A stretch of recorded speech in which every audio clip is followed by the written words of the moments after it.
ઓમ નમઃ શિવાય, હર હર મહાદેવ। મિત્રો, આજના દિવસે આપણે વાત કરીએ કે બધા લોકો મહાદેવનું અલગ અલગ વર્ણન કરતા હોય, પણ આજે આપણે મહાદેવનું વર્ણન કરીએ અને આ શ્લોક તમને અને મને બધાને આવડતો હોય છે। ચાલો આપણે બોલીએ।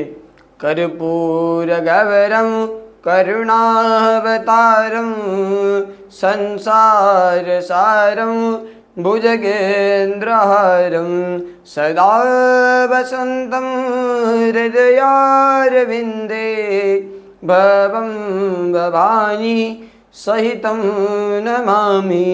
આ શ્લોકની અંદર શું કીધું? કર્પૂર ગૌરમ, ભગવાન મહાદેવ કાળા નથી, કપૂર જેવા સફેદ છે, શ્વેત વર્ણ છે। કર્પૂર ગૌરમ કરુણાવતારમ, એ કરુણાની મૂર્તિ છે। કરુણાવતારમ સંસાર સારમ, આખા સંસારને તે ચલાવે છે। સંસાર સારમ ભુજગેન્દ્ર હારમ, કે ભુજગેન્દ્ર હારમ સદા વસંતમ, સદા વસંતમ હૃદયારવિંદે, સદાયની માટે વસે છે, પણ ક્યાં? દરેક મનુષ્યના ભાવિ ભક્તના હૃદયની અંદર ભગવાન મહાદેવ વસે છે। ભવાની સહિત ભગવાન મહાદેવ તમારા ચરણોમાં કોટી કોટી વંદન। અને બધા જ યજમાનો કોમેન્ટની અંદર હર હર મહાદેવ લખવાનું ભૂલતા નહીં। ઓમ નમઃ શિવાય, હર હર મહાદેવ।